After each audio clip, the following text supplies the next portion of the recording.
Alright, we're digging into the fucking files right now. The Jeffrey Epstein saga. This is part 1. It's like a YouTube documentary. It's from 1 year ago. So, yeah. Alright, we're jumping in. A federal judge has ordered the release. Caution, the video contains flashing images, sensitive discussion of abuse, and human trafficking. Viewer discretion is advised. All viewers, be ready. All viewers, be ready.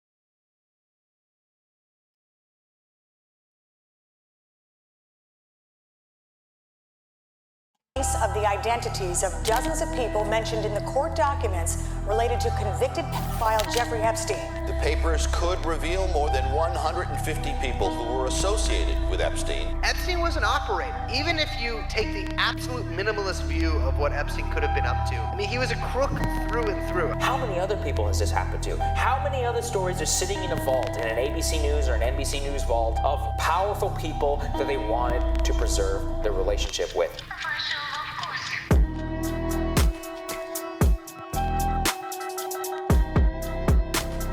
Dude, what is this GTA ass intro? They gave him too cool of an intro. Like, what?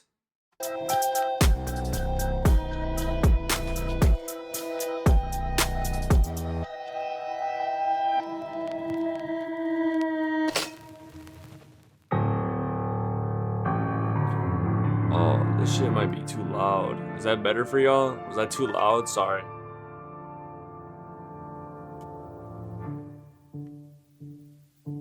On the morning of December 5th, 2010, December 5th? Woody Allen was photographed here with his wife and stepdaughter, leaving the Upper East Side mansion of New York financier and at that point, recently convicted pedophile Jeffrey Edward Epstein. Over a decade ago, I doubt the average American had even heard the name Jeffrey Epstein. Yet, the 57-year-old had just gotten off house arrest for soliciting a minor for prostitution and registered as a sex offender only 3 months prior to the big celebration he was throwing for the Duke of York, and then fourth in line to the throne, Prince Andrew, as journalist Alexandra Wolf reported all the way back in 2011. While several of his guests that day, which included the ABC anchor George Stephanopoulos, CBS personalities Katie Couric and Charlie Rose, and comedian Chelsea Handler, have all expressed regret for not doing more research into their host, except for Charlie Rose, who was actually pretty close to Epstein and would even meet girls through him. All of these people were convening that day in a $77 million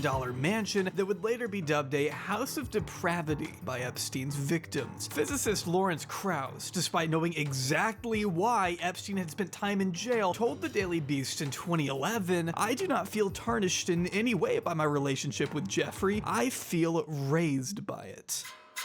What? Everyone and their dog is now aware that Jeffrey Epstein had connections in the highest of high places, but the specific nature of those connections has always largely been shrouded in mystery, and that may be by design. These connections include, but of course are not limited to, well-respected scientists, scholars, actors, lawyers, real estate moguls, US presidents, and international leaders from all around the globe. While Prince Andrew's now infamous camaraderie with Epstein made quite the splash in British media 10 years ago, Prince Andrew's ex-wife was given £15,000 by his American friend Jeffrey Epstein to pay off some of her debts. Epstein. That friend, a convicted sex offender. the American press stayed unusually quiet back then. This Daily Beast article was one exception, but even Wolf herself asks in it why nobody, particularly New York socialites, seemed to know or even care about what Epstein had just admitted to doing in Palm Beach. Remember, this dinner party happened 3 years after Epstein very publicly pled guilty to procuring a minor for sex, and 8 years before he would be arrested again on federal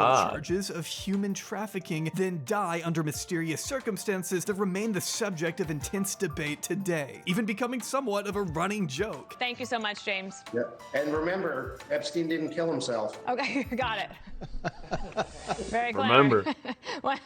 And now, with a judge recently ordering thousands of past court documents to be unsealed, Epstein and friends are back under the spotlight of public scrutiny once again. With all the pop bass, pop crave, poo crave Twitter accounts teasing the news like it was a new Travis Scott album or something. For a while, you could even place bets on which celebrities might be exposed as an Epstein client. Did you see Bet Online is letting people bet money on who will be on the Epstein list? I'm doing that right now. Wait, what? An official betting pool for it? Harvey Weinstein, easy slam dunk. Hillary, probably. Joe Biden, I think he's probably too old. Like, I don't even think he knows what planes are right now. Which is a long way of saying that despite the man himself being long gone, the Epstein saga is anything but over. This story has fascinated and frustrated me for as long as I've been paying attention to it. And the more you dig in, the more questions seem to crop up. It's a complex tale, often mired in conspiracy and littered with political interests. Bill Clinton. Nice guy. Got a lot of problems coming up, in my opinion, with the famous island with Jeffrey Epstein. A lot of problems. My brother in Christ, you were on the plane! This video not only attempts to outline the years-long behavior Epstein and company were said to participate in, it's also about shedding light on what we still don't know, and what we may very well never know. We won't get to everything today, since this is only one part of what will eventually be a 3-part series, but I hope it can at least be a starting point for those not as privy to the timeline of the late trafficker's reign of terror, and those who maintained correspondence with the man even after his guilt became abundantly clear. Everyone now knows the name Jeffrey Epstein, but the question I intend on answering is how it all came to this. Tonight, more newly unsealed court Why does he documents look like a white Barack Obama in that picture? just released involving accused sex trafficker Jeffrey Epstein. Tonight, the blast radius from Jeffrey Epstein's reach continues to grow. The accuser in the case did claim that she met the former president on Epstein's private island. Jeffrey Epstein's mansion was a hive of activity today amid uproar over his suicide behind bars. Jeffrey Epstein victims recounted in sworn depositions about the many powerful and famous men they met in Jeffrey Epstein's orbit. Wait, was he just gripping two kids, Trump? Depositions about the many powerful... Bro, what?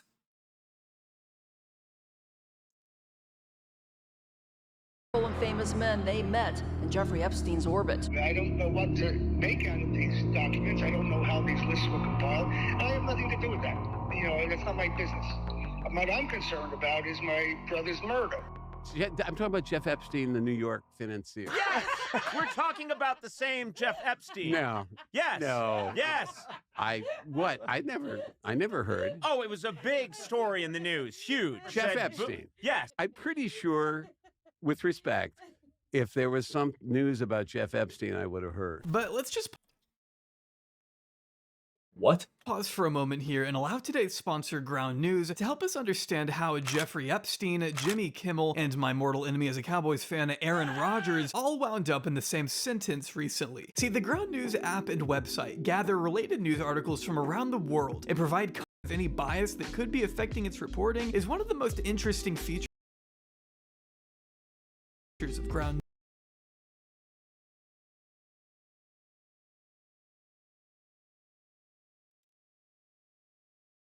News. I feel like I can truly trust my perception of the world because I'm not getting my news from just one potentially biased source. So check it out for yourself by going to ground.news/Jobbery right now. You can even get 30% off the Vantage plan if you subscribe through my link, which is what I use. Bro, shut up. This month. Huge thanks again to the wonderful people at Ground News for sponsoring this video and helping us all see through misinformation and media bias.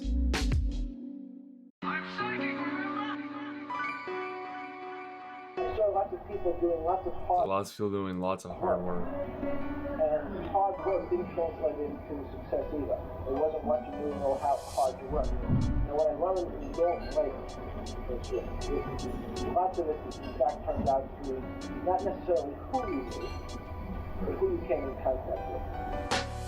One of the most robust biographies of Jeffrey Epstein we have was written by his own legal defense team following his initial indictment in Palm Beach, handed over to state prosecutors in 2007 by one of Epstein's lawyers, who also made sure to attach a smug, handwritten note that read, "Enjoy some fun reading on your defendant." Obtained in 2019 by the Palm Beach Post, the generous wording of this thing should be entirely expected. I mean, it was written by his defense team after all. It glowingly recounts all the times Epstein lent a helping hand to the people around him, and includes testimonies of former girlfriends Eva Anderson and Ghislaine Maxwell. Being sure to mention that the reason Epstein has shied away from becoming a parent is because the demands of his business would not allow him the kind of time and presence needed to be a good parent. I'm sure that's what it is. To back up a little here, it also notes that Epstein was born in Coney Island, Brooklyn, New York in January 1953. Jeffrey and his younger brother Mark were raised in a middle-class environment by their two parents, Pauline, a school aide, and Seymour, a groundskeeper for the city of New York. It's always mentioned that he liked to play the piano and that he did so well academically that he was able to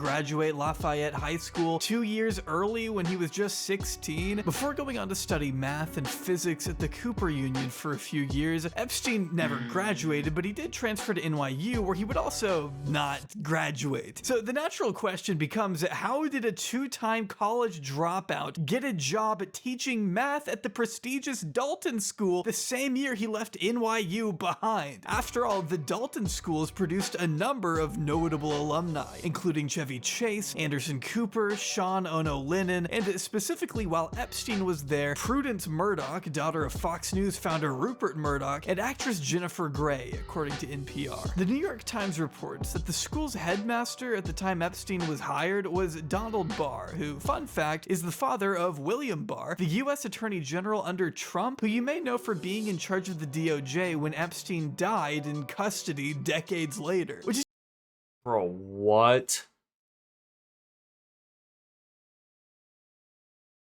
What? Just one of the many strange tidbits we'll see throughout this story, like the fact that Donald Barr once wrote a book called Space Relations, about a planet ruled by oligarchs. Dude, this shit is so, like, mind-fucked. It just goes in loops of different circles and everything. To engage in child sex slavery. So I'm glad that's something I know, and now so do you. As former Dalton social studies teacher Susan Semel told The Times, Barr was explicitly looking to hire teachers with less conventional backgrounds in the field. And while Epstein was about as unconventional as it got, he was barely 21 years old, had no experience in the world of education. I mean, he's a two-time dropout. It would show up to school wearing fur coats and gold chains that would dangle in front of his grossly exposed hairy chest. I'm sorry for the mental image, but I think it's worth illustrating here in detail. His tenure at Dalton, though, wouldn't last long, according to the interim headmaster, who alluded to Epstein's lack of effectiveness. If you ask his students what they thought about the eccentric instructor, the consensus seems to vary. Some described him as caring and attentive, while others recall a clear inappropriateness about the way he conducted himself. It's also been reported that he'd attend student parties where underage drinking would occur, to the point that it would become widely talked about among the school. Epstein's bizarre behavior even made it all the way up to the headmaster that replaced Barr, Gardner Dunnan, whose attorney has since told The Times he denies being aware of any concerns of Epstein's conduct. It's also worth noting that Dunham himself was later accused of sexually assaulting a 14-year-old. Epstein may have been out at Dalton, but he sure wasn't down on his luck, struggling to find his next gig either. Ever since the beginning, one of his few talents may have been his ability to suck up to the gaggle of powerful people in his vicinity. Robert Couturier, an interior designer who knew Epstein during the 80s, told Vanity Fair in 2021 that Epstein was a flatterer, with a woman named Leon Koppel telling the Miami Herald to give Jeff credit. He knew how to woo people, how to schmooze, and she would know her father Ace Greenberg is the one who gave Epstein a job at Bear Stearns, a now failed investment bank on Wall Street. Street. Greenberg, Bear Stearns' chairman, who was reportedly introduced to Epstein through Dalton, was clearly fascinated in the young teacher and saw great potential for him in the economic world despite his lack of experience in, well,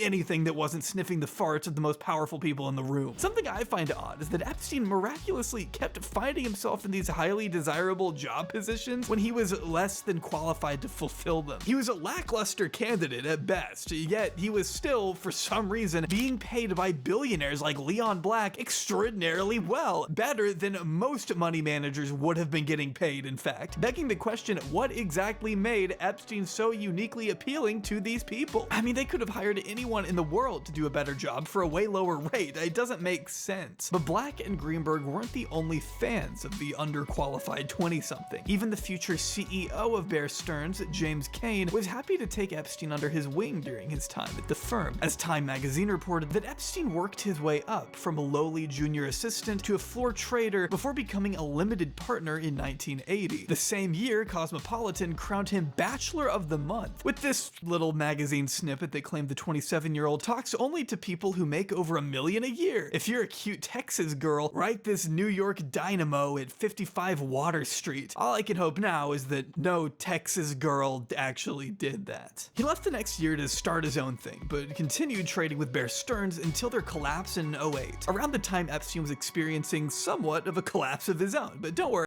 Didn't he work with JP Morgan though? He'd still have plenty of ways to move massive hordes of money. Oh yeah, see, JP Morgan allegedly around all the way up until his death. But let's just put all of that to the side for a second to first talk about one of Epstein's more lucrative connections he made up until this point. A peculiar little character by the name of Les Wexner, whose real-time net worth hovers around a humble $6 billion, is the 86-year-old founder of a global retailing empire. Launching the clothing company The Limited all the way back in 1963, Wexner went on to make a series of business acquisitions that allowed his influence to expand exponentially over the following decades. He acquired Victoria's Secret in 1982, Abercrombie & Fitch in 1988, Bath & Body Works in 1990, and by 2003, Fortune magazine considered Limited Brands the most admired specialty retailer in the world. And at that point in time, Wexner's financial manager was none other than Jeffrey Epstein. His ties to Columbus native Wexner have been brought into the national spotlight. The genesis of Epstein and Wexner's decades-long close friendship is somewhat of a debate due in part to how murky Epstein's life became after leaving Bear Stearns, but also thanks to Epstein's conflicting answers as to which year the two buddies officially met. First bragging about the investment advice he gave to Wexner in 1986, only to seemingly backtrack and say he didn't begin advising him until 1989, actually. Regardless, Wexner didn't shy away from describing to Vanity Fair just how close the two were, calling Epstein very smart with a combination of excellent judgment and unusually high standards, whatever that means. But then again, this was his, quote, most loyal friend, at least in 2003. And I know you may be wondering, hey, this was years before Jeffrey Epstein got publicly exposed as a serial sex trafficker, so is it really that fair to criticize the guy if he didn't know Epstein was bad until at least 2008? And I might agree with that, if Wexner hadn't been so personally involved with the man to the point where Epstein reportedly told a friend that Wexner knows everything about me. He knows every experience I've had. With every experience I've had. What? Vanity Fair also noting that Wexner was warned hundreds of times by Robert Meister, who originally introduced the two men, to drop Epstein after learning about his sexual proclivities before 2008. But it wasn't just Meister sounding the alarm bells. Harold Levin and Jerry Merritt, who both worked for Wexner, told Vanity Fair they too warned their boss of Epstein's shadiness. Yet despite it all, to this day, Wexner denies knowing anything about his former best friend's criminal behavior, telling employees he was never aware of the illegal activity and would never have guessed that a person I employed more than a decade ago could have caused such pain to so many people, even though he would have known exactly that. In fact, I find it basically impossible for Wexner to not know that his, quote, most loyal friend had been going around and lying to women about his relationship. Well, I mean, yeah, there's just no way. Like, what are you talking about?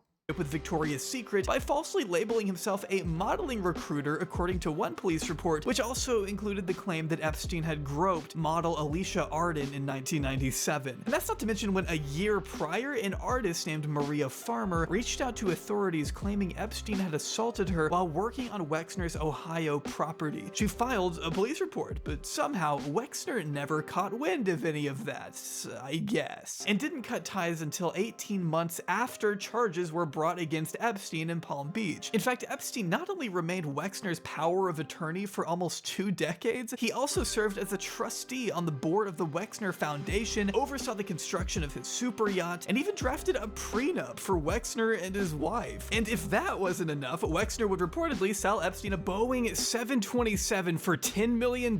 What?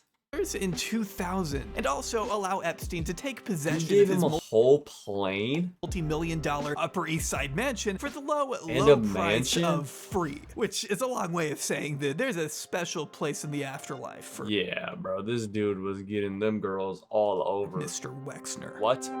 There ain't no fucking way. While we're on the subject, one of the greatest mysteries surrounding Jeffrey Epstein to this day is where he acquired the massive fortune he used to bankroll his decades of international criminal activity. He's usually referred to in the news as a billionaire, but we really don't know how much money he exactly had at his peak. Prosecutors in 2019 estimated he had a net worth of at least $500 million, but the fact that we have no definitive explanation for where any of that really came from should infuriate everyone watching this. Now, Wexner is commonly speculated to at least be in part responsible for the digits in Epstein's bank account. After all, he did claim Epstein misappropriated vast sums of money from him and his family only after his, quote, most loyal friend's arrest, of course. But even if Epstein ripped off one of Wexner's charities for a quick and easy $46 million, that would barely account for the rest of his gargantuan wealth. So naturally, people are kind of forced to just guess. Some of the current acting theories have to do with blackmail, which we will explore in part 2, money laundering, and his possible connection to one of the largest Ponzi schemes in American history.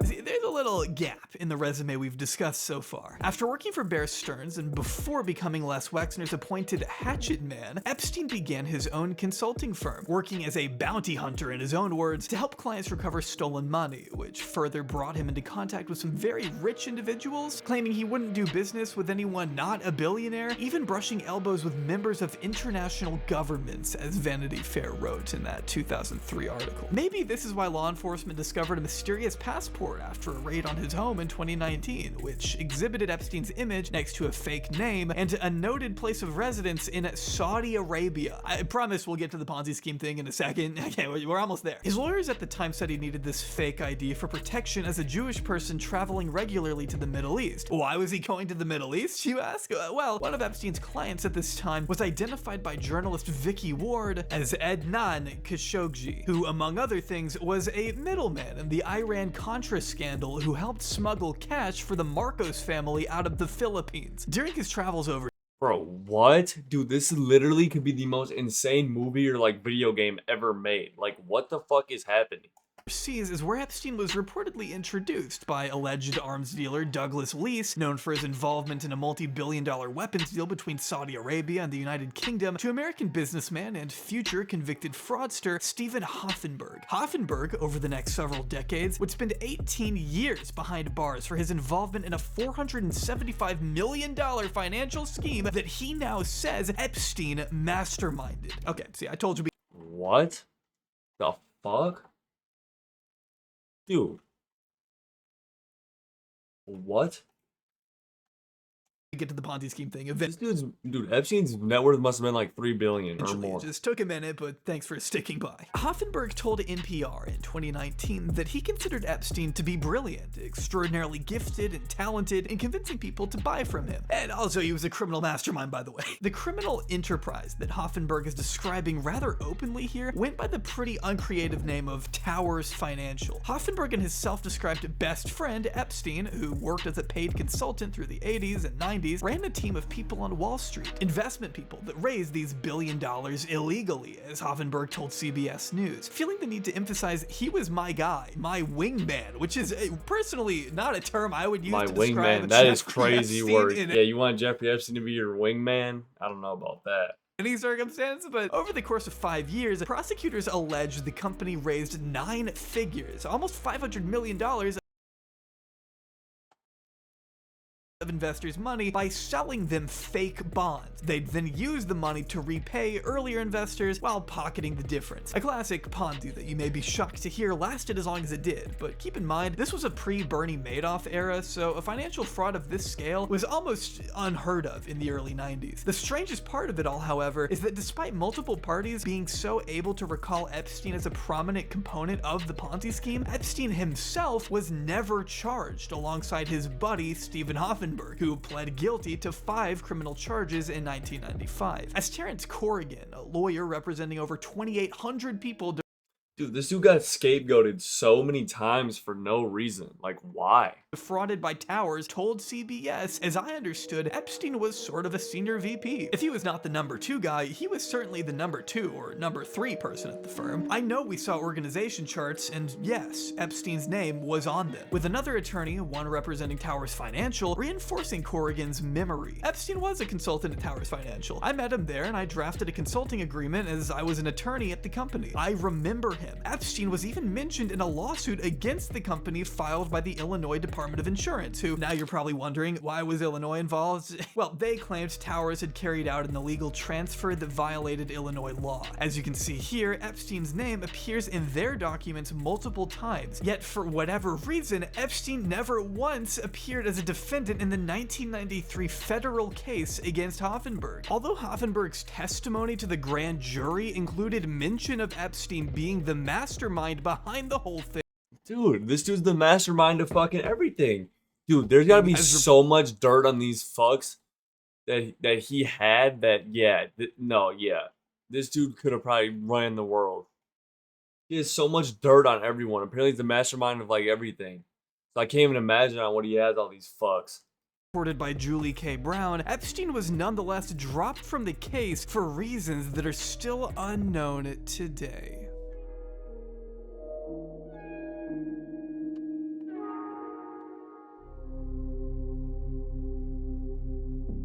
While Hoffenberg was awaiting a jail sentence, Epstein was busy frolicking around the White House and schmoozing power brokers at dinners and events like the White House Historical Association fundraiser in 1993, which included such beautiful guests as Clark Clifford, a man responsible for establishing BCCI in the United States. BCCI, which we definitely don't have enough time to dive into here, was an international bank used to transfer dark money between international governments later found to be involved in a litany of shady activity ranging from money laundering to illegal weapons sales to human trafficking. Clifford himself had human trafficking sounds familiar.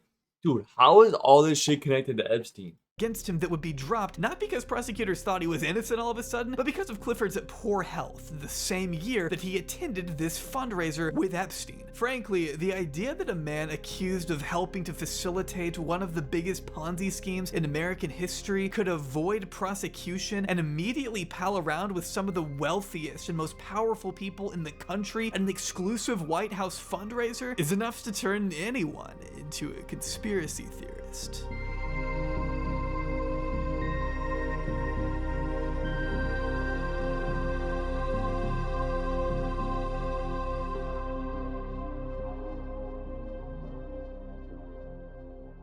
Other than that 2003 Vanity Fair puff piece and a glowing profile in New York Magazine that we will get to in a bit, Epstein had lived much of his life in the shadows since the early 80s, making it all the more tricky for investigators and journalists to track his elusive movements. A lot of the insight we now know is thanks to Miami Herald journalist Julie K. Brown, who presents an extremely comprehensive timeline of events in her excellent book Perversion of Justice, which I read in preparation for this video and would recommend recommend to anyone looking to learn more about the Epstein story. Brown, who has covered the story extensively for years now, writes that the earliest instances of Epstein's sex crimes against minors date back to the mid-90s, when, at a Michigan summer camp in 1994, he and his then-girlfriend Ghislaine approached a 13-year-old child. According to the Daily Mail article Brown cites here, the anonymous girl's mother says she looked even younger than she was. Then, years later, when Ghislaine's trial was underway in 2021, one of the lawyers representing the now convicted trafficker wrote this young victim's story off as the result of her own conduct, and that the girl had voluntarily or negligently assumed a known risk, consenting to the abuse. A 13-year-old. That is what lawyers representing Epstein and Ghislaine have consistently thought of the hundreds of girls who were systematically trafficked throughout their childhood. So just keep that in mind as we move forward here and discuss Epstein's track record of abuse across the United States. Some of it taking place in New York, some at his New Mexico baby farm, as he called it, and of course a lot of it occurring at the Palm Beach mansion he bought in 1990. To understand Epstein's years-long pattern of abuse, we have to establish the location of this 14,000 square foot monstrosity. Unfortunately, the neighborhood that housed Epstein's $44 million oceanfront property was only a short drive away from a much less privileged area of Palm Beach, Florida. Testimony from even more victims prove he explicitly sought out girls from broken families, girls who were either homeless or on the verge of homelessness, those who came from tragic backgrounds wrought by addiction, suicide, and abuse already, girls who lived in trailer homes and were in and out of foster homes, girls who Epstein knew would not be taken seriously by the legal system. A prediction that his infamous plea agreement years later would ultimately prove right. And just a fair warning, a lot of this video from here on out will be discussing what victims experienced at the hands of Epstein and his associates, so if that's something you're unable to listen to, I completely understand, and just wanted to make it very clear before we get into any of the details. Throughout the mid-90s to the early noughts, Epstein would employ several tactics to prey on girls who primarily attended Palm Beach Gardens High School, Lake Worth Middle School, and Royal Palm Beach High, which the Palm Beach Post named Ground Zero in Epstein's operation. One of those girls was Michelle Licata, who was just 16 years old when she was approached by a friend at school in the days leading up to Christmas, 2004. Michelle, who recalled to ABC working at a supermarket and being strapped for cash at the time, was looking to earn some money in order to buy her family gifts for the holidays. According to her friend, all Michelle needed to do was massage an old guy and she'd get $200. This made Michelle curious, and because she was led to believe the massage would take place in a professional environment similar to the spas she had seen in the past, she obliged. It was only on the drive there that Michelle realized they weren't going to a professional facility. They were going to a house. And after finally arriving outside a sprawling mansion in a neighborhood she had never seen before, her friend hastily remarked that the man who lived inside might ask her to undress during the massage. Before she knew it, Michelle was whisked inside and led upstairs by several other women she had never met to a cold, dark bathroom where she was forced to encounter Jeffrey Epstein, lying face down on the massage table, talking on the phone. In that moment, Michelle was lost, confused, and left all alone with a man old enough to be her father. She then goes on to recount how Epstein molested her, noting that his face was enough to terrify her for the rest of her life. After the incident was over, Epstein paid her $200 and asked her to deliver another $100 bill to the friend who had brought her there. She got back in the car and told her friend what had happened, to which the friend responded, "Oh, that's okay. He tried to do that with my other friend too," as Michelle told Brown. Interestingly though, as Michelle told ABC, there were in fact other adults present at the estate. Gardeners, butlers, housekeepers, etc. It's just that they did nothing, as if they were used to seeing such girls come and go all the time. And as everyone knows now, that was the case. He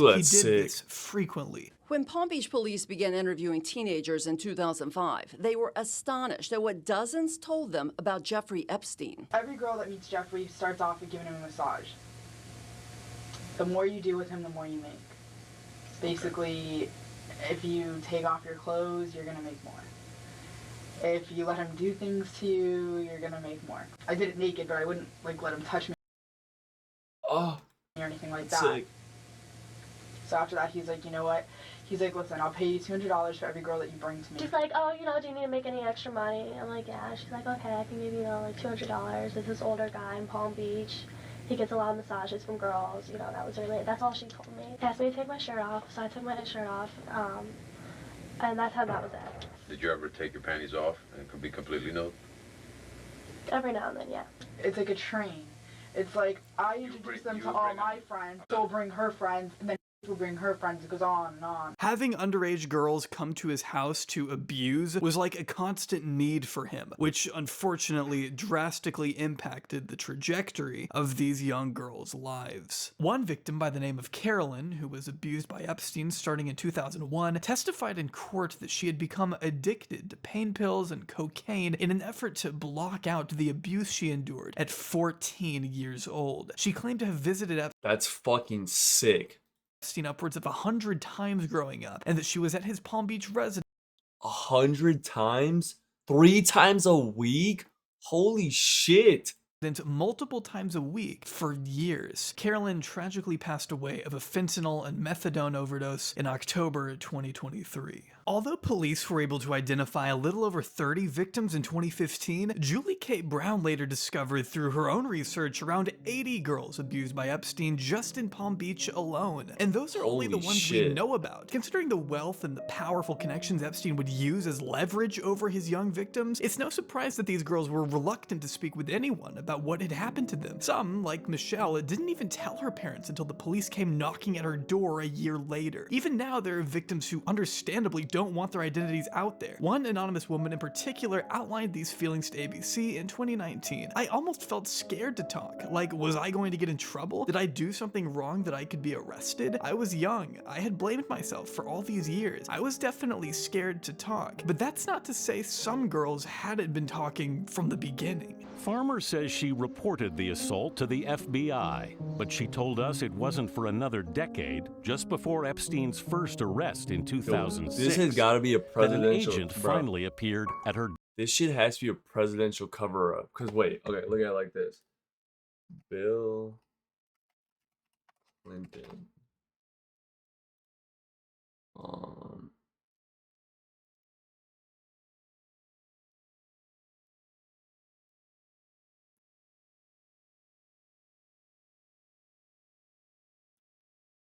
So look, he was vice president. Oh wait, no. Wait, what?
Door. Remember Maria Farmer, who I mentioned earlier, how she told police that Epstein assaulted her in Ohio? Well, unfortunately, that wasn't a lone incident. That same year, her 16-year-old sister, Annie Farmer, was also abused by Epstein and his then-girlfriend Ghislaine at their New Mexico ranch, with Annie writing in her diary at the time of how weird it was that Epstein had rubbed her hand and lower leg at a movie theater, before later being instructed by Ghislaine Maxwell to give Epstein a foot massage, with Ghislaine later touching the 16-year-old inappropriately in front of Epstein. Epstein also got into bed with Annie at one point during the trip. Maria's experience in Ohio was similar, with the couple essentially trapping her in the house and groping her in unison, mirroring each other's movements, as the New York Times put it. Maria claimed in an affidavit that Les Wexner's security staff essentially kept her there against her wishes for 12 hours after the assault took place. It was at this point that Maria and Annie realized what had happened to one one another and tried to take action. Both sisters reported their experiences first to police, then to FBI, who did nothing, prompting the sisters to instead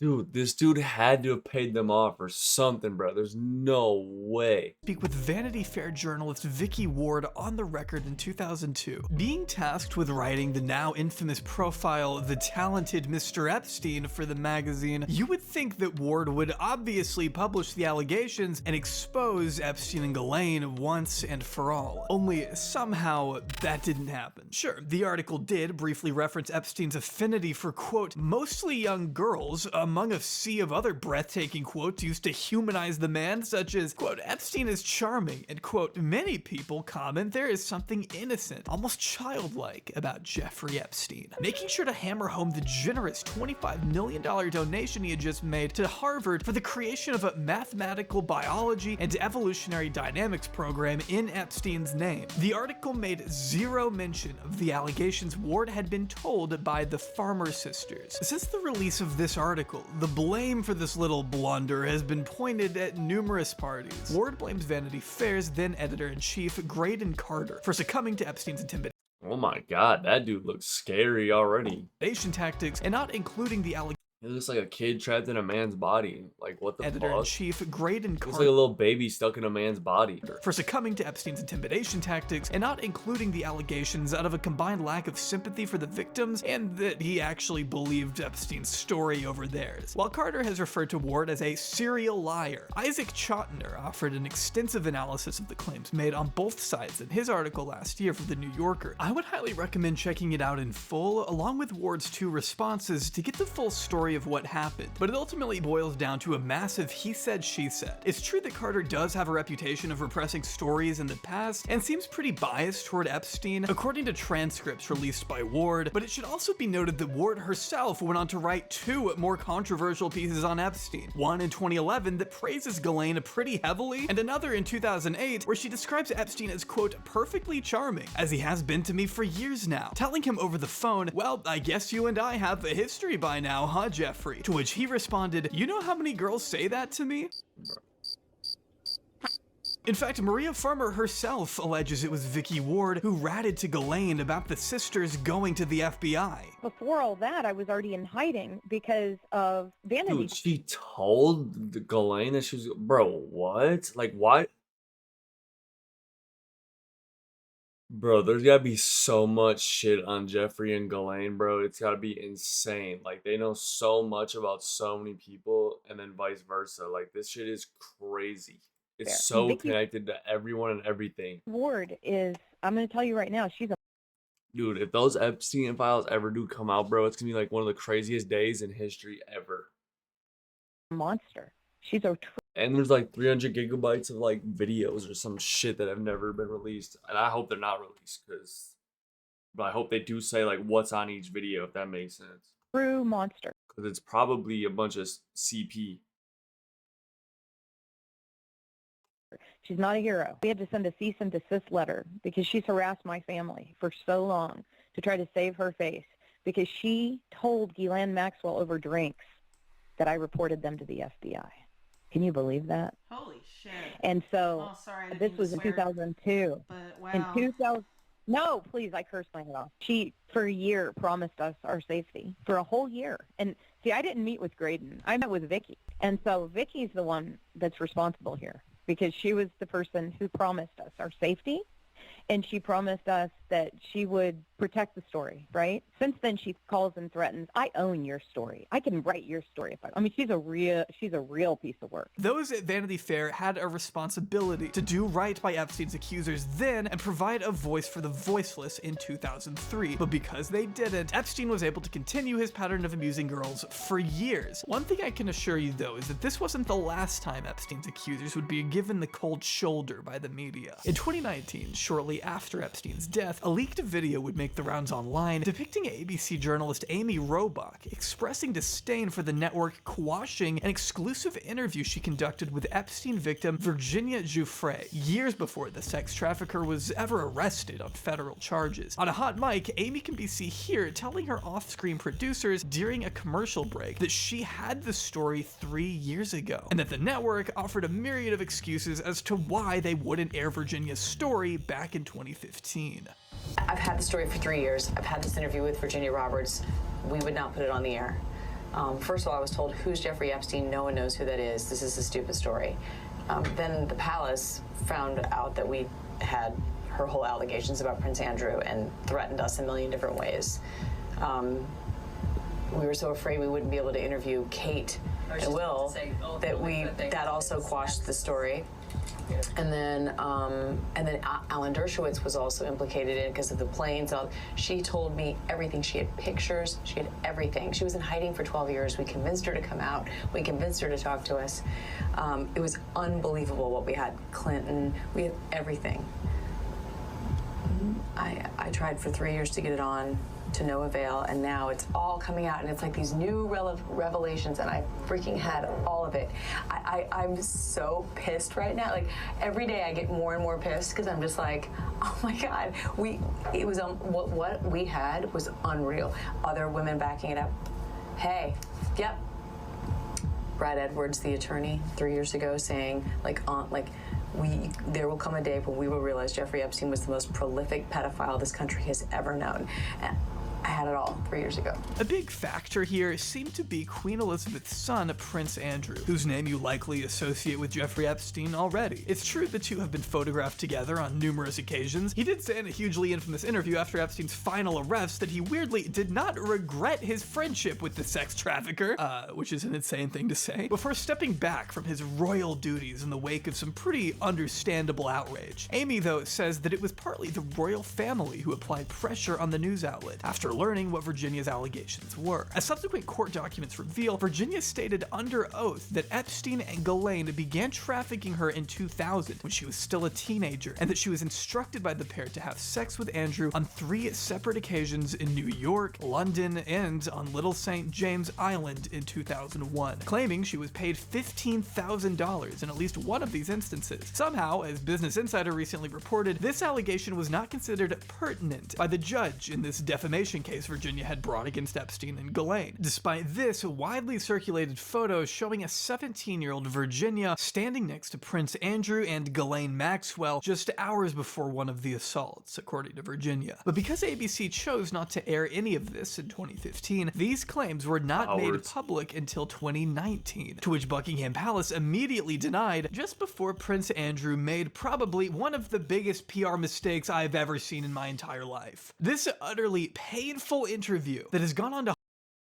haunt Prince Andrew ever since was conducted by the BBC in November 2019, advised against by his communications secretary Jason Stein, who notably quit his job immediately after this thing aired, which says enough right there. If anyone was on the fence about Andrew's guilt going into this thing, they certainly weren't anymore. Actually, it's a very good opportunity, and I'm delighted to be able to see you today. Oh man, I'm sure you are. As you say, all of this goes back to your friendship with Jeffrey Epstein. It would be a considerable stretch to say that he was a very, very close friend. About 6 minutes in, we learned that despite visiting Epstein's Palm Beach mansion, flying on the Lolita Express, staying at his New York estate, and taking a trip to his private island, Andrew, who was serving on Britain's Full Stop campaign, aimed to stamp out child sex trafficking, ironically, has never once seen any indication of what the financier was really up to. But things only— Did this fuck have a fucking charity that was a stamp out fucking and he was doing it? Bro, this shit is crazy.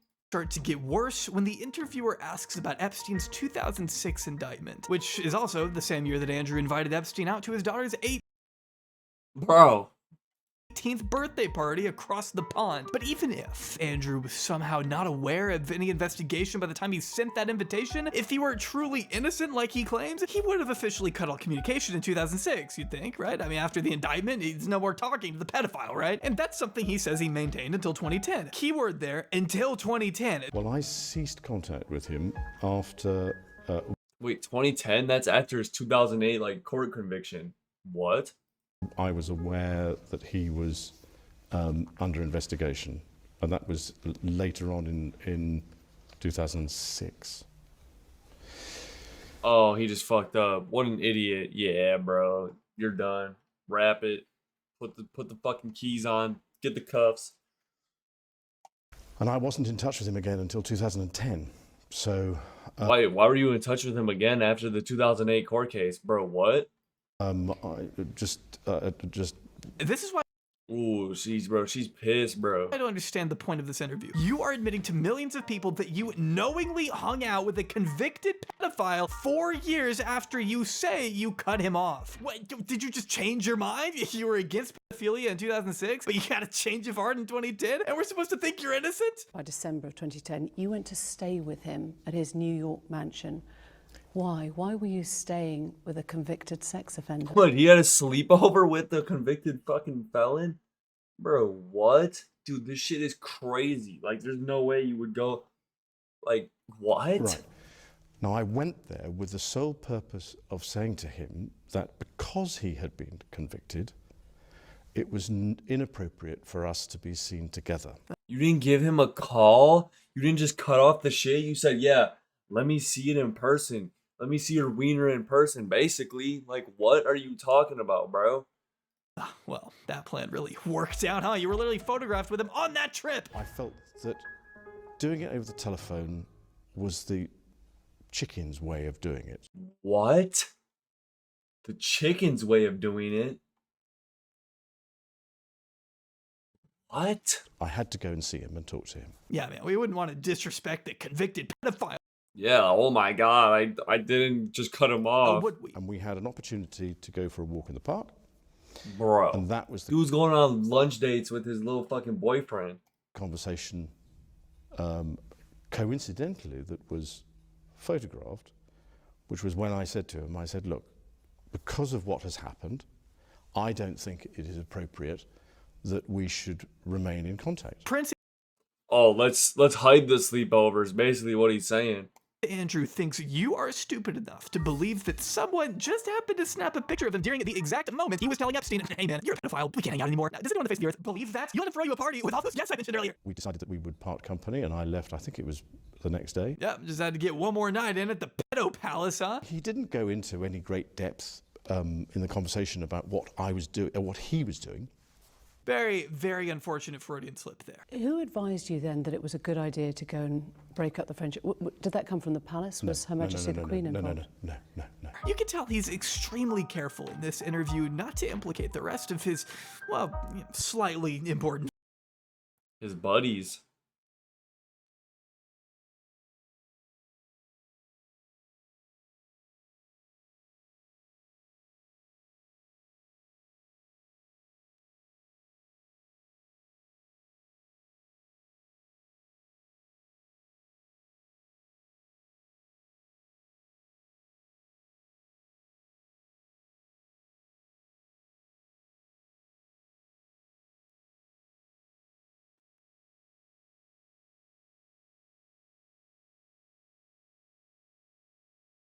family, almost like he knows he massively messed up and probably did some heinous things behind closed doors, which again begs the question, why did he agree to this interview? I mean, don't get me wrong, I love it. I wish everyone involved with Epstein did an interview like this. I keep going, Andrew, this is great. He threw a party to celebrate his release, and you were invited as the guest of honor.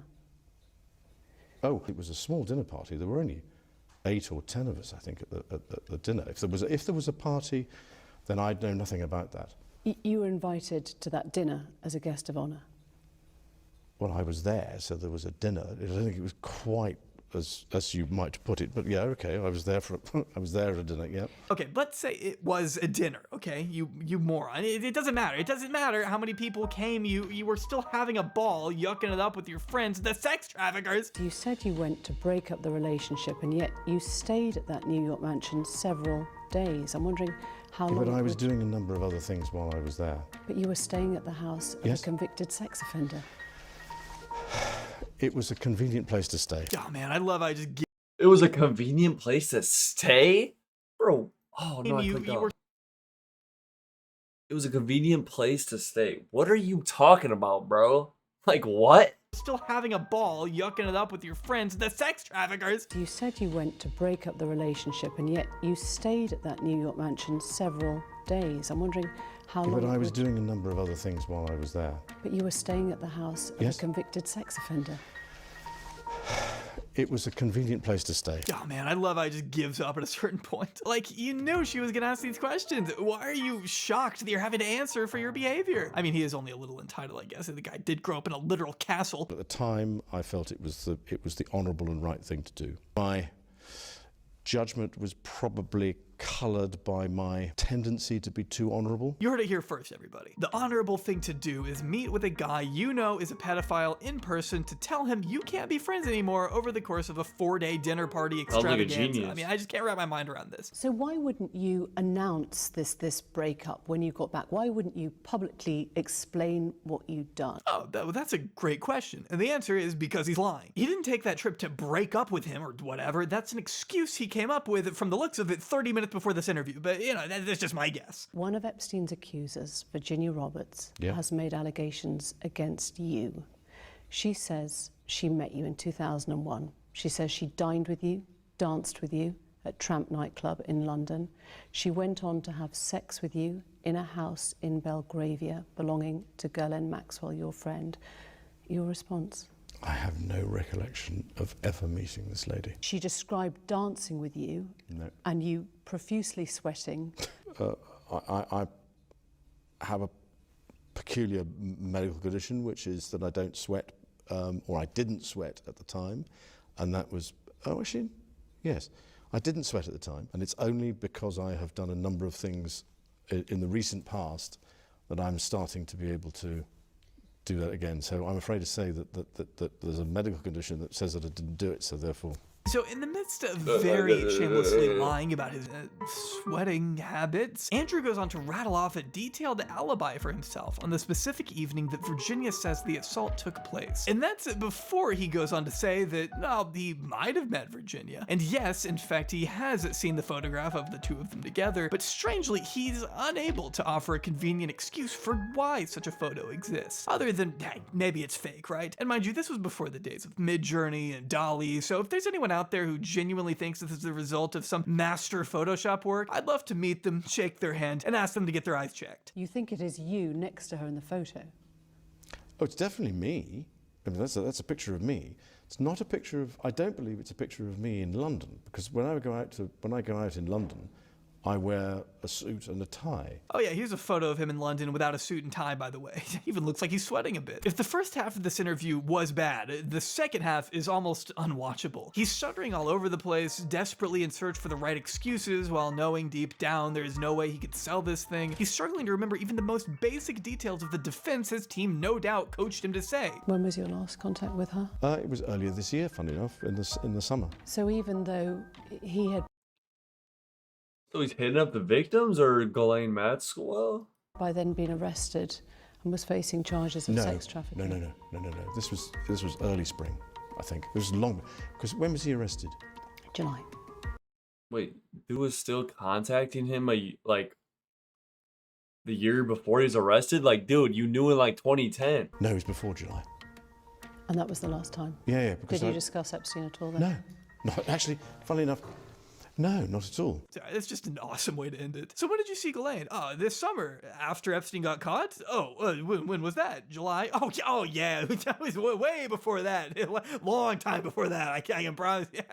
Now, I'm sure you already knew, at the very least, that this interview existed. I mean, it's one of the most infamous pieces of television as far as I'm concerned. But what you may not know is that in response to Andrew's claims, Virginia spoke out in her own interview with the BBC the following month. In it, she recalls in vivid detail the traumatizing encounter with the prince, and that all she could remember at the time was that she had just been abused by a member of the royal family. These powerful people were my chains, adding, he knows what happened, I know what happened. There's only one of us telling the truth, and I know it's me. Over the following years, Virginia would file a lawsuit against Andrew specifically, accusing the prince of sexual assault, leading Andrew to hire the same lawyer who went on to work with none other than Colleen Bollinger just last year. But by February 2022, 2002, Andrew was forced to pay Virginia an out-of-court settlement, possibly, reportedly, financed in part by the Queen of England herself, who is also said to have contributed millions to her son's civil suit against Virginia, according to the Daily Telegraph. But Virginia's story doesn't end with Prince Andrew. In fact, an entire handful of Epstein's buddies were also implicated in the deposition released in 2019, along with a 139-page memoir written by Virginia, linked in the description below in full. If you take the time to read through all of it, you'll be presented with a first-person account of life inside Epstein's trafficking ring, and how she was first approached by Ghislaine Maxwell as a teenager, assisting her dad over the summer at Mar-a-Lago. With her hopes set on one day becoming a massage therapist, Virginia worked near the spa and would often read books on anatomy when business was slow. Virginia describes her first encounter with Ghislaine as follows: "A lovely-looking woman in her late 30s who spoke with a proper English accent approached me. I assumed it was a general question like, where's the ladies' room, and was that a fancy model from so-and-so? But she was more interested in the book I was reading, only believing at first that we were just making small talk. She was really intrigued by my choice of reading. She then asked if I do massages on the side, and I stated I was only reading the book and had not yet begun to study, but one day I would love to practice massage therapy. It wasn't long after that Ghislaine would mention this rich guy who happened to be looking for a massage therapist. Turning her down at first on account of her own inexperience in the field, Virginia eventually ended up accepting Ghislaine's contact information and couldn't wait to tell her dad the good news. We both thought this could be a wonderful opportunity to get my accreditation in massage therapy," she wrote. Seeing that it was a lady in her late 30s who came off as more of a nurturer rather than a procurer, neither of us saw any reason to be hesitant, which I think perfectly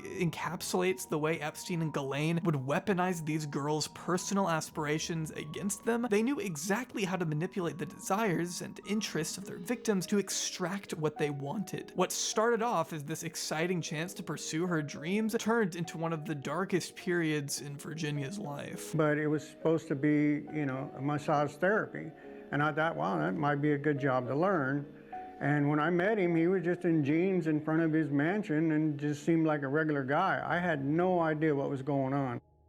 Virginia describes in vivid detail her first encounter with Epstein, along with her second, her third, her fourth, and so on. Before long, Virginia realized she had become one of Epstein's favorite, quote, new little toys, as she put it in her memoir, and went on to accompany him on frequent excursions all across the world. It was during her 2 years of being trafficked that Virginia claims she was forced to have sex not only with Epstein and Prince Andrew, which on one occasion involved the prince using a puppet look-alike of himself to grope another victim while he touched Virginia with his other hand, but also named a slew of other powerful clients. The list included the Harvard professor named Stephen, another prince whose name she couldn't recall, a Nobel Prize-winning scientist, and an owner of a hotel chain who she described as a short, balding man with straggling remnants of curly brown hair. This owner, she claims, offered to pay her triple to work for him instead of Epstein. It's important to note here that Virginia was also being given high doses of Xanax during these years, unfortunately obscuring her recollection of certain specific names. One person she did mention by name, though, was former Senate Majority Leader and Disney Chairman George Mitchell, who obviously denies the claims, though according to Virginia's memoirs, as well as her sworn deposition, Mitchell was just one of many recognizable figures of the high society that became added to my list of clientele. Of course, being introduced to for a lot more than just a client of massage. It's important to note here that most victims have testified that massage to Epstein and Ghislaine was code for sex. First meeting Mitchell at a dinner party attended by other esteemed billionaires and widely acclaimed scientists, Virginia wrote, "My body was put on the banquet menu." Other prominent figures Virginia named include the late governor of New Mexico, Bill Richardson, who we also know received thousands of dollars in campaign donations from Epstein, billionaire hedge fund manager Glenn Dubin, who Virginia says had sex with her while his pregnant wife was asleep in the next room. His wife being Epstein's former girlfriend, Eva Anderson, by the way. And of course, French modeling agent Jean-Luc Brunel, who Virginia says she was sent to have sex with at many places. What the fuck? One man Eileen Ford does associate with in Paris is this man, the head of Karen Models, one of the largest and most prestigious agencies in the country. His name is Jean-Luc Brunel. Brunel has always carried a reputation of being an absolute monster, dating as far back as the late 80s when a 60 Minutes investigation spearheaded by Diane Sawyer revealed his habit of drugging and abusing models from all over the world. His elusiveness earned him the nickname Le Fantôme, or the Ghost, by French prosecutors. Brunel is also a noted longtime personal friend of Epstein, with flight logs indicating he took at least 25 trips on the Lolita Express from 1998 to 2005. According to a report from The Independent, Brunel established an agreement that he would use his influence within the world of fashion to scope out underage girls to groom for Epstein, noting that Brunel continued this work even in the years following his firing from his original agency. He simply started a new one, of which Epstein invested over $1 million to help get off the ground. Brunel was also known for leaving cryptic messages for Epstein at his Palm Beach residence, according to further unsealed court documents. A few examples that have made their way to the press include "Just did a good one, 18 years, and he has a teacher for you to teach how to speak Russian. She is 2 at times 8 years old, not blonde. Lessons are free and you can have your first today if you call." Epstein had proudly slept with over 1,000 of Brunel's girls, according to Virginia, who also claimed that Brunel once gifted Epstein 12-year-old French triplets for his birthday. As a part of her sworn deposition, Virginia recalled that Jeffrey bragged after he met them that they were 12-year-olds and flown over from France because they're really poor over there and their parents needed the money, adding that she had in fact seen these triplets with her own eyes. She continued, "He was so excited about the entire event, replayed it over and over again over the next course of weeks, how cute they were, and how you could tell they were really young. He went on to tell me how Brunel bought them in Paris from their parents, offering them the usual sums of money, visas, and modeling career prospects. Laughing the whole way through, Jeffrey thought it was absolutely brilliant how easily money seduced all walks of life. Nothing or no one that couldn't be bought. The triplets were flown back to France after Epstein was done with them." Brunel unsurprisingly denied all allegations in 2015, but following Epstein's arrest 4 years later, a new French investigation was launched into the disgraced modeling agent, and in December 2020, Brunel was finally arrested, taken into custody on charges of rape, sexual assault against minors, sexual harassment, criminal conspiracy, and trafficking human beings. While awaiting trial in February 2022, the 76-year-old Brunel was found hanging in his prison cell dead. He died exactly the same way Jeffrey Epstein did as well, and also that he wasn't necessarily on suicide watch facing these charges. Yasmin, these parallels are so striking.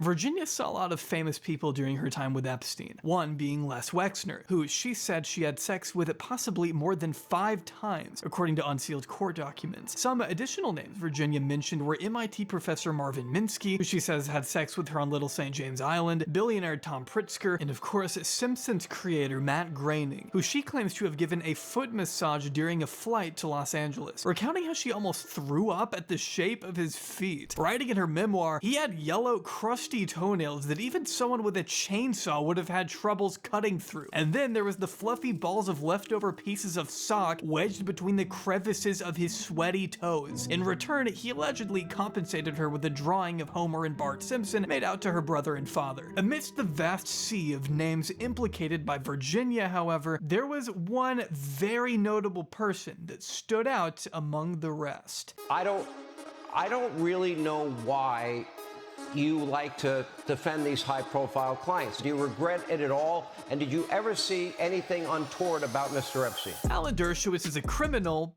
defense attorney who has spent much of his life teaching at Harvard in between representing the most controversial figures he could find. He began his career defending 3 far-right terrorists accused of planting a bomb in the Manhattan office of Imprizio Saul Hurok, successfully getting them off before helping to get another certified good guy off the hook a couple years later. For those of you listening right now, I can't see the screen, it's O.J. Simpson. He was O.J. Simpson's lawyer in 1995 and would go on to provide his services for Mike Tyson during his rape case, Donald Trump during his first impeachment, where he argued it's not illegal for Trump to bribe the Ukrainian president, and was also Harvey Weinstein's lawyer, despite insisting on the view what a big supporter of the Me Too movement he was. In his 6 decades of being a public figure, Dershowitz has also argued in favor of torture during the Iraq War, wrote about lowering the legal age of consent to 16, went to extreme lengths to deny tenure for pro-Palestinian professor Norm Finkelstein after a heated debate the two of them had on Israel, and is actually set to defend the state of Israel against allegations of war crimes at the International Court of Justice sometime in the near future. And of course, he was also the lawyer of Jeffrey Epstein, of whom he considered at one point to be a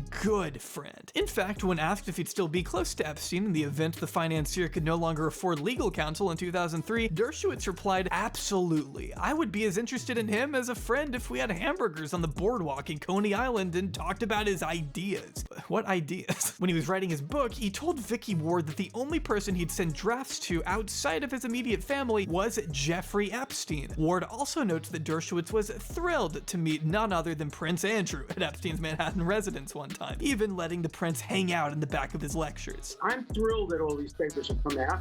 I urged them. I went to court. I asked for everything to come out because I knew that I had done nothing wrong, and the papers would exculpate me. I want to make sure every single document comes out. The public has the right to see everything.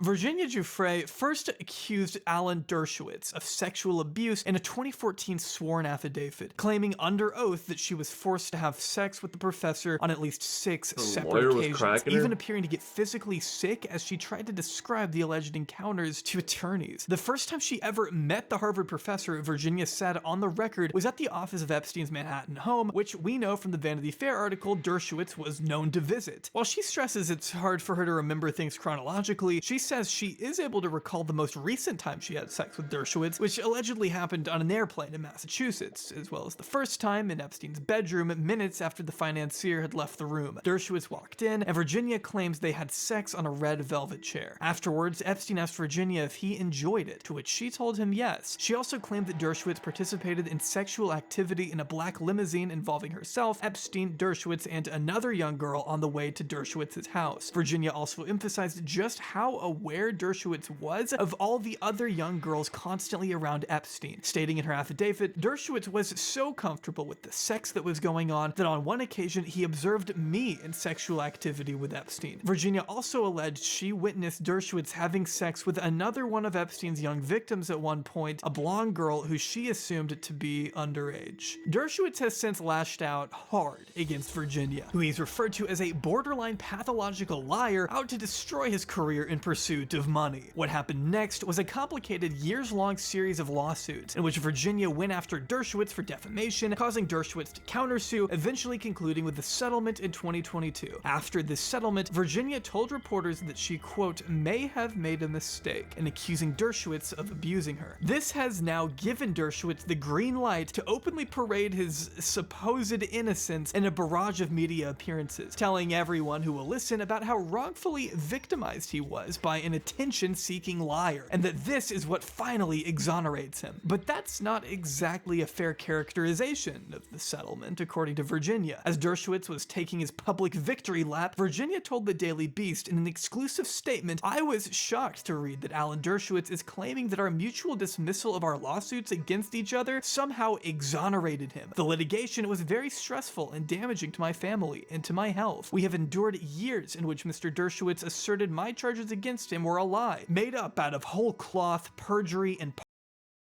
part of a purported extortion plot. He has now admitted there was no perjury, no extortion plot, and rather than making up what I said, I honestly believe the charges I made against him. Whether or not Mr. Dershowitz's admissions undermine his previous denials of the charges made against him is for others to say. The settlement agreement limits what I can say, and I will abide by it unless and until I am released from it. However, those admissions are not consistent with exoneration. I can tell you she is still a prostitute. She is selling false stories now for money about me. Do you have any concern calling her a prostitute when she was victimized at such a young age by this wealthy man? She was not victimized. She made her own decisions in life. But at the age of 15, some would say that's a little young and that she was taken advantage of. I'm talking about the age of 19. Look, that's between her and the federal government and the people that she claims victimized her. For what it's worth, I think it should also be said that Virginia had in fact told several people about Dershowitz being involved with Epstein's operation years before her affidavit. And for Dershowitz's part, it would seem he was totally fine with a friend of his making a quote-unquote joke about Epstein housing young girls in 2014. Virginia also reiterated to the Daily Beast that Mr. Dershowitz sued Mr. Boyce, her lawyer, for charging Mr. Dershowitz with participating in Epstein's sex trafficking and other misconduct. Mr. Boyce did not retract any of those charges, but Mr. Dershowitz nevertheless dismissed his claims against Mr. Boyce. That too hardly seems like exoneration. And if that's not enough, another Epstein victim, Sarah Ransom, also accused Dershowitz of having sex with her while she was being trafficked by Epstein. To this day, Ransom has never retracted her allegations against Dershowitz. All the feminist groups and the radicals who think this is the worst thing in the world, that anybody ever had any contact with Jeffrey Epstein, where are all those radical feminists when it comes to the Hamas rapes of young Jewish girls, sexual abuse, beheadings? They are quiet. They are silent. The incredible hypocrisy of the Me Too movement. Me Too, except if you're a Jew. One of the first times Jeffrey Epstein... What does that have to do with anything? What is bro talking about? Epstein made national headlines was in 2002. In this article written by Landon Thomas Jr., who, by the way, would also go on to write an extremely positive piece for the financier after he was sentenced for procuring an underage Bro, why does everyone glaze this dude? Girl for prostitution, and before getting fired from the New York Times for admitting he was still friends with the convicted pedophile. Oh, he also asked Epstein for $30,000 in 2017. And according to the Daily Beast, so that's fun. Pretty normal guy. Anyway, in this article, he uses language like he collects... Dude, that's your money from... likes beautiful minds, and Epstein brings a trophy hunter's zeal to his collection of scientists and politicians. And that last part certainly isn't wrong, as subsequent data from the Center of Responsive Politics shows Epstein donated to a litany of politicians from both the right and the left, including Chuck Schumer, Bob Dole, Bob Packwood, Elliot Spitzer, and even former President George H.W. Bush. But of those names is a politician who's long left, including Chuck Schumer, Bob part certainly isn't wrong, as subsequent data from the Center of Responsive Politics shows Epstein donated to a litany of politicians from both the right and the left, including Chuck Schumer, Bob Dole, Bob Packwood, Elliot Spitzer, and even former President George H.W. Bush. But of those names is a politician who's long been associated with Epstein since the mid-90s, someone who Virginia says she met on Little St. James, and someone who's already been caught lying about his connection to the late pedophile. Newly released Jeffrey Epstein court filings revealing more alleged ties to many people, including Bill Clinton. Epstein was hanging around the 42nd president as early as 1993, a month after he was sworn into office, according to visitor logs provided by the Clinton Presidential Library. Epstein and Ghislaine visited again in September of that year after Epstein made a $10,000 donation to help refurbish the Oval Office, according to this letter from Bernard R. Meyer, the VP of the White House Historical Association, thanking Epstein for his generous contribution. Overall, it's been reported that Epstein visited the Clinton White House a grand total of 17 times, 17 times, holy shit. Accompanied by 8 women, 4 of which being former girlfriends, according to these logs, which show that Epstein popped in and out of the White House twice in one day on 3 separate occasions, though there seems to be no stated purpose for any of these visits. Clinton also attended a 3-hour private dinner hosted by former Revlon owner Ron Perlman and other elites in Palm Beach in 1995, a meeting that Clinton had not mentioned until a 28-year-old newspaper snippet obtained by Snopes confirmed it. In the wake of the Epstein story being revitalized by his arrest and death in 2019, Clinton has taken very conscious steps to distance himself from who he once called a highly successful financier and committed philanthropist. After all, Epstein's own lawyers asserted in court documents that Epstein was part of the original group that conceived the Clinton Global Initiative. The fun fact about the Clinton Global Initiative, by the way, is that they once endorsed the Terra Mar Project, an environmental NGO with the self-stated goal of conserving, protecting, and improving oceans, seas, and coastlines. Who founded the Terra there a Mar project, you ask? Great question. Let's check it. Whoops. I mean, Snopes has verified that Ghislaine Maxwell did also attend Chelsea Clinton's wedding in 2010. Featured it right there in the middle. Man, not even in the background or anything. I didn't even want to hide it. After all, though, she did take the president's daughter out on a yacht trip a year earlier in 2009. Epstein was literally serving a jail sentence, while at the same time, the woman who helped him find victims was taking the president's daughter on a trip through the open seas. But whatever, I'm going insane. Let's take it back to 2002. Dude, the connections of this shit are so insane. Like, I can't even talk. It's fucking my brain.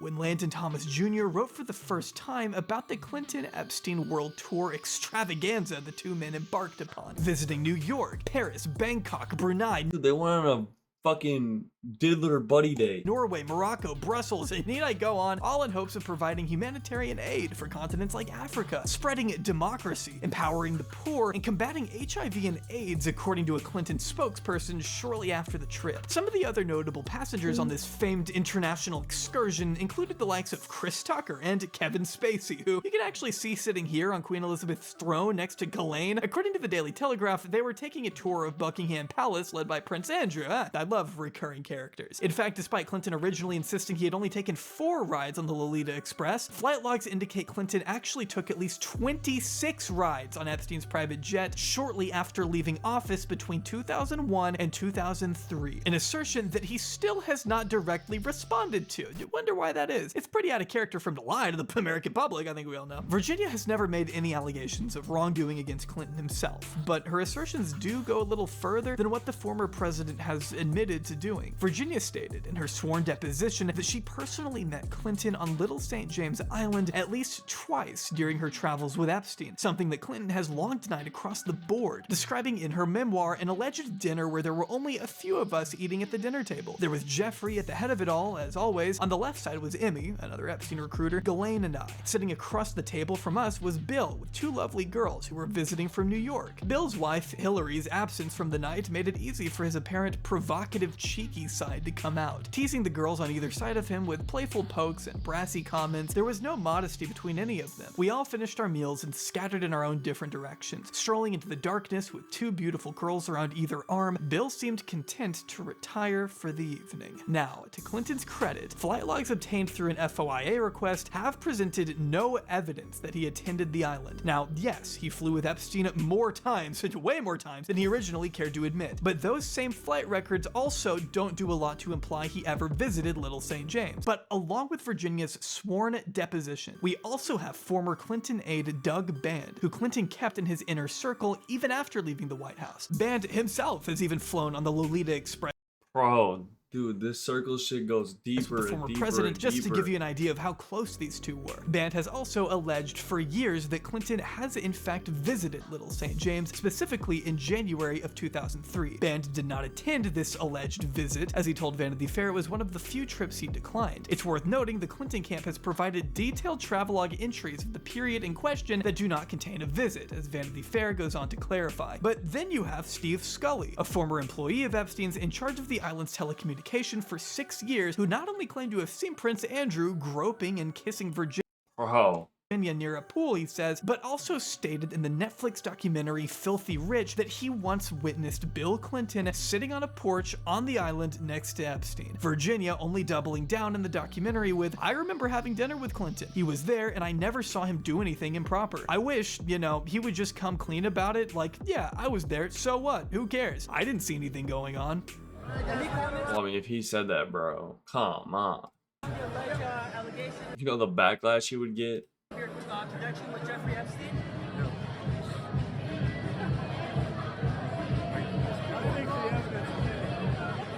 Now, I don't think I have to tell you that Republicans with a hate boner for Clinton have absolutely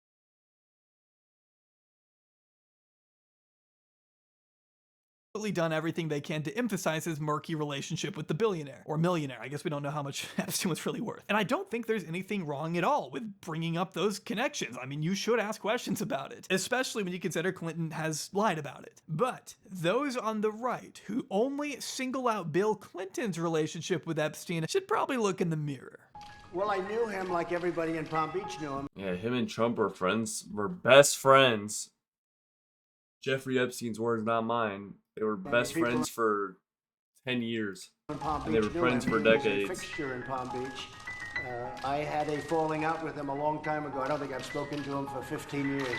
As Landon Thomas wrote in his New York Magazine profile, Epstein likes to tell people that he's a loner, a man who's never touched alcohol or drugs, and one whose nightlife is far from energetic. And yet, if you talk to Donald Trump, a different Epstein emerges. I've known Jeff for 15 years. Terrific guy. Trump booms from a speakerphone. He's a lot of fun to be with. It is even said that he likes beautiful women as much as I do. And many of them are on the younger side, no doubt about it. Jeffrey enjoys his social life. Sorry for doing the voice. I couldn't quote him and not do the voice. This quote, which again dates all the way back to 2002, is remarkable considering what Trump has said about Epstein more recently, assuring journalists in 2019 from the White House that I was not a fan of his. That I can tell you. I was not a fan of his. So was he just being a fake friend all along then? You were fake for 15 years? You said he was a good hang. Alan Dershowitz, who of course represented both men in court, told the New York Times that in those days, if you didn't know Trump and you didn't know Epstein, you were a nobody. I didn't even know this until researching this video, but apparently Epstein liked to say he was the one who introduced Donald Trump to Melania, according to Vanity Fair, which also reported in 2021 that Ghislaine kept up to 16 of Trump's phone numbers in the infamous Little Black Book. She would also invite the future president to dinners and events all over the state of New York, their most infamous get-together being caught on this now widely circulated video of an extremely coked up looking Trump clapping and dancing and whispering into the ear of Epstein. He is definitely on coke. Look at that fucking jaw. He's like,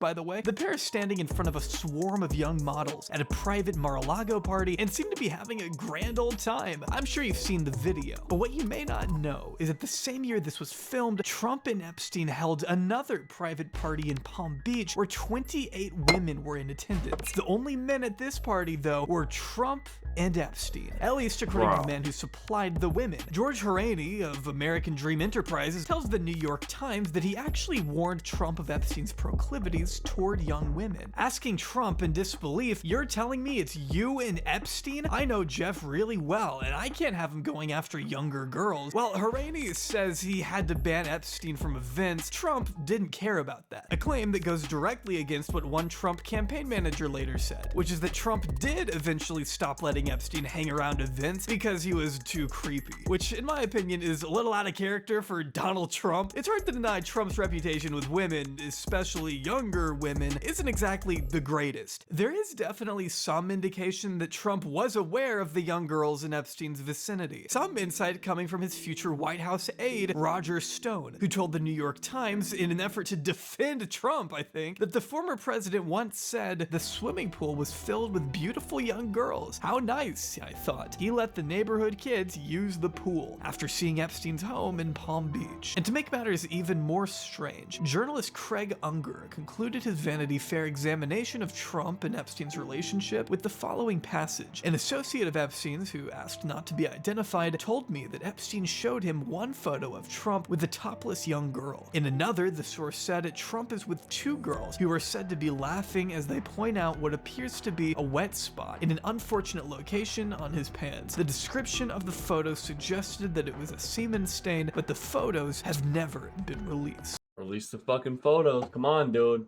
But by being in the news, it does feed into what Mark Epstein once reportedly heard from his older brother Jeff when it came to the 2016 election. As Mark told the New York Post recently, here's a direct quote: "If I said what I know about both candidates, they'd have to cancel the election. That's what Jeffrey told me in 2016. What that means exactly, we may never know."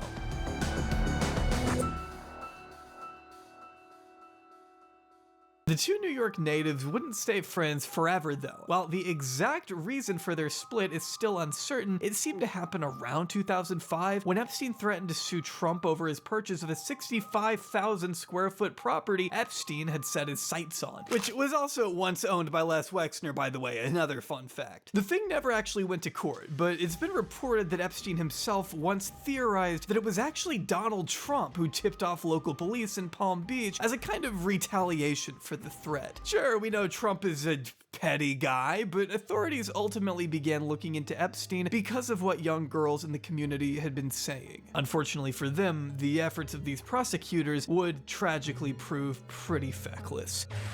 Breaking news in the fallout from the 2008 plea deal involving Palm Beach County billionaire Jeffrey Epstein. Just hours ago, Labor Secretary Alex Acosta, as we've reported, vigorously defended his oversight of that plea deal. Mr. Acosta is doing everything he can to divert attention away from his own responsibility. And tonight we are still waiting on a statement from former Palm Beach County State Attorney Barry Krischer. So this video ended up being a lot longer than I originally planned. I'm afraid if we don't split this into multiple videos, we may not get to cover everything as extensively as I'd like. But you can expect part 2 to explore the horrendous plea agreement that allowed Jeffrey Epstein to avoid life in prison, along with the connections he maintained after he was a convicted sex offender, his second arrest in 2019, and of course, whether or not he truly killed himself in custody. That video should come out about a week after this one, if all goes well, but if not, I'll let you know on Twitter at JAubreyYT. I don't really end videos like this, so I'm not really sure what else to say other than subscribe to Ground News, read Julie K. Brown's book, and I am having no suicidal ideation. Could you please give us your name? Jeffrey Epstein. Is it true, sir, that you have what's been described as an egg-shaped penis? Your penis is oval-shaped and claim when erect it was thick towards the bottom but was thin and small towards the head portion, and called it egg-shaped. Those are not my words, I apologize. But as Mr. Critton has stated, that this is a... I'm willing to continue. Republicans